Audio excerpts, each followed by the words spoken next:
Hey, and welcome to the Forklift Certified Podcast. I'm your host, Jaden, and with me is my co host, Vincent.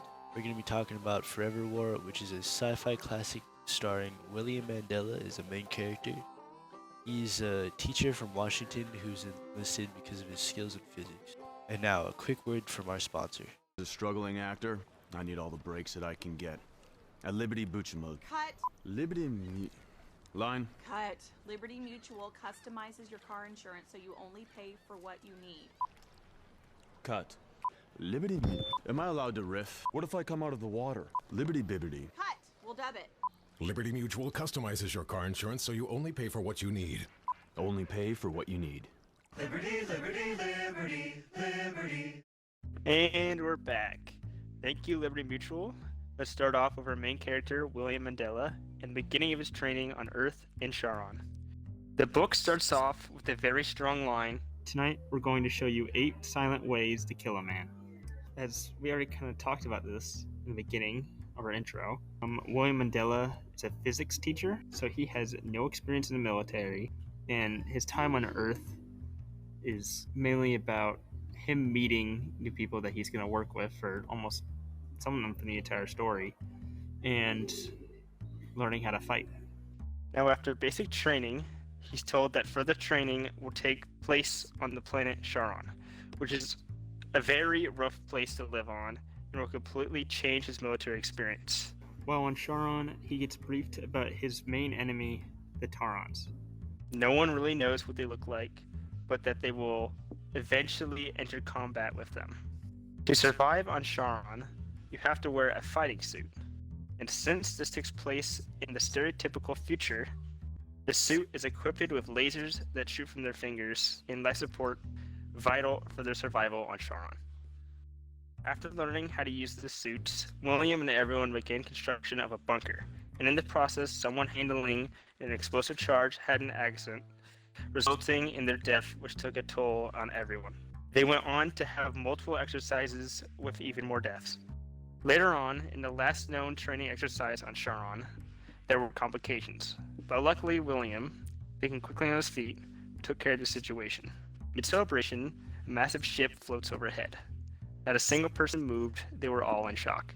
And luckily, it was a friendly ship that they, of course, got critiqued on that they didn't shoot at all, and they're saying that they weren't ready. But after that happened, they found out that they're actually going to a planet called Alpha that has the main Taron territory. They're there for, I think, like 4 weeks, and when traveling on this planet, that's way worse than Charon. They found a couple of new species.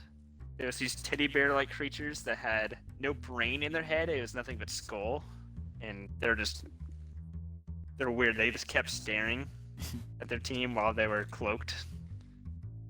And then they finally met the Taurons, where the Taurons, they're always told that they were very dangerous and that they eat babies or something, whatever the military said that they did. But once they actually attacked them, they all just came out and they didn't fight at all. And the whole army just slaughtered them. And William was just shocked and just mortified at the army for doing this. So once they were done slaughtering the Taurons, something that is new in the story that isn't in real life is the collapsor jump, where they traveled at very high speeds. Almost like light speed from Star Wars. Yeah, it's something out of like Star Wars or Star Trek that it's non-existent. We barely have spaceships. Actually, we don't have spaceships. We have rockets. Yeah. So, even though this book is made in 1940, it's crazy that there's all these futuristic things that are ahead of our time now in 2022. Now, while they're going through collapsor jump, William's lover, Mary Gay, was injured. Her suit malfunctioned. And what is it called? What happened? I know that she got crushed. Yeah, so the suit, the way it worked was basically they got into this suit that matched everyone's body. They had their own specific tailored spacesuits, and it would suck all of the, it would press all the air inside of the suit so that it was skin tight to your body. And basically what happened with that was something they noticed earlier while changing into the suits was that with Mary Gay's suit, there was wrinkles in the suit, so it didn't quite fit her correctly. And during the compression process, something went wrong. The crease ended up causing a giant tear across almost the entire front side of her torso. Luckily, William was able to get a hold of an onboard medic and they fixed her up as best that they could. She still wasn't in perfect condition though, but they were able to land back on Earth without compromising her healing process too bad. Although they were only gone for, let's say, a year or two, Earth was 21 years ahead of them because time worked differently in space. It was now 2023 and crime had gone up drastically. Same-sex relationships were encouraged because of overpopulation, and there are even new global currencies. It's what is the Kilocalories started because of the ration war, right? where there was a shortage of food, and then they switched the currency to kilocalories. Thanks, Vincent. And for their service, they were given millions of kilocalories. William and Mary Gay went their own ways, both going back to live with their own parents. William ended up with his mom in Washington. Upon arrival, he greeted his mom, who was accompanied by a bodyguard. She told him that things are so bad that almost everyone has them, that he should get one himself, but he decided to go out and get a gun instead.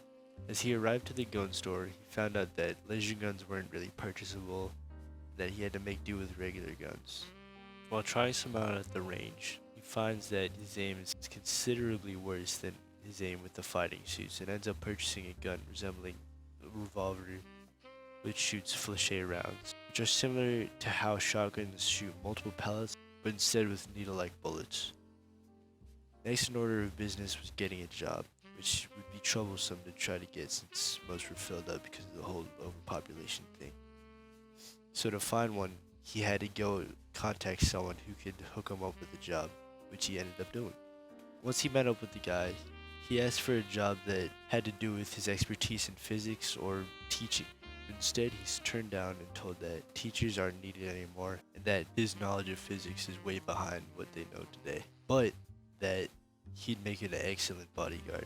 But he was also just really not interested in that line of expertise, so he turned down the job and went home. Later on, Mary Gay and William finally connect over the phone and catch up with each other, since the last time they saw each other was when they originally landed on Earth.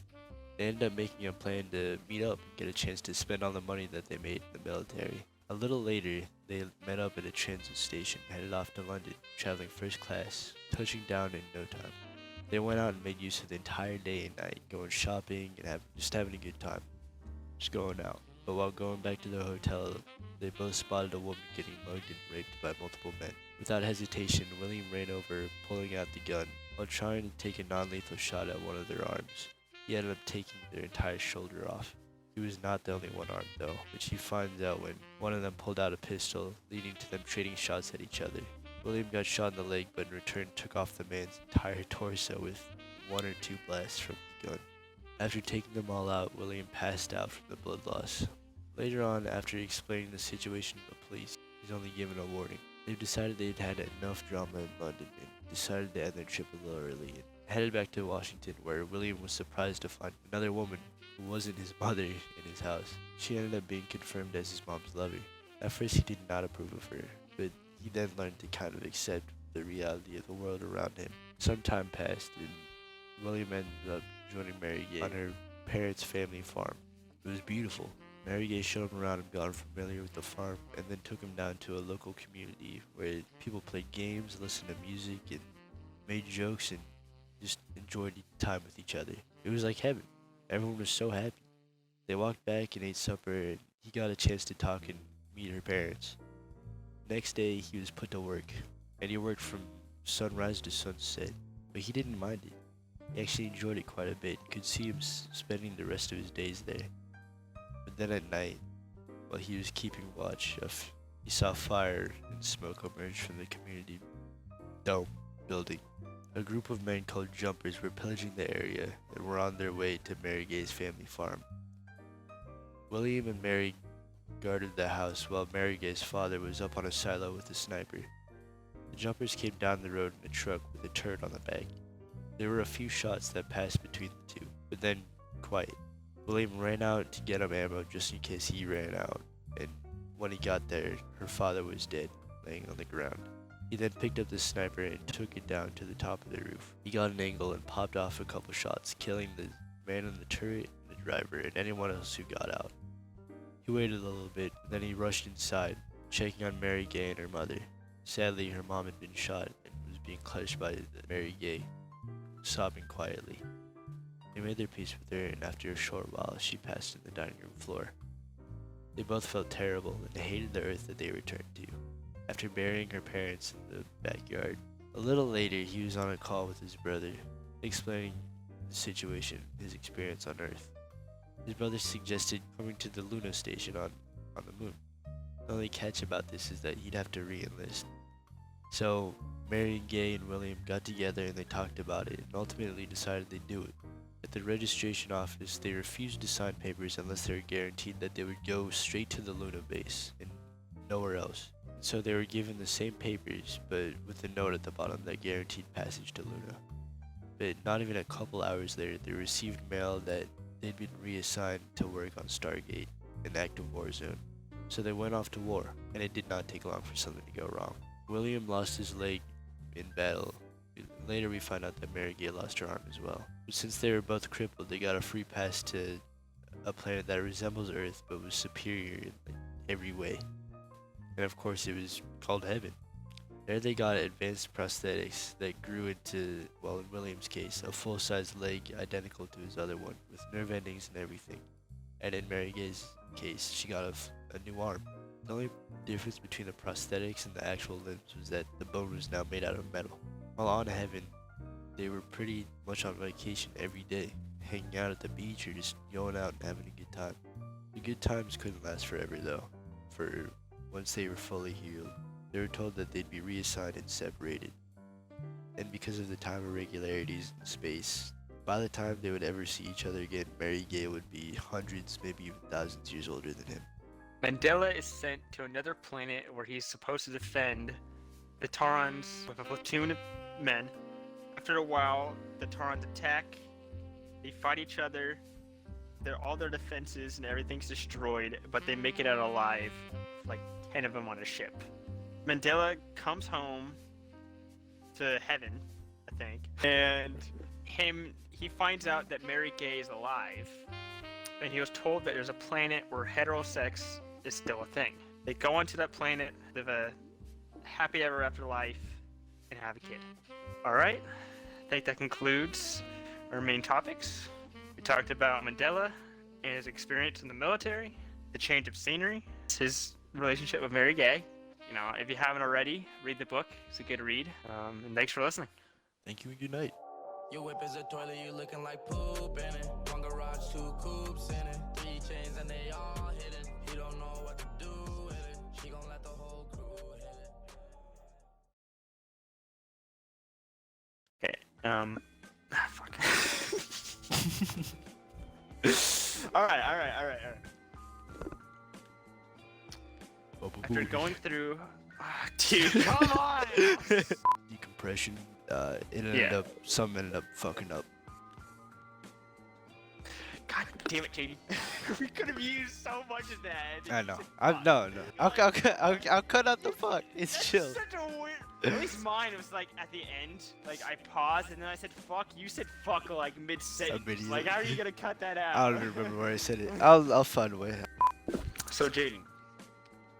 Oh my, that's a fat echo. Okay. So Jaden.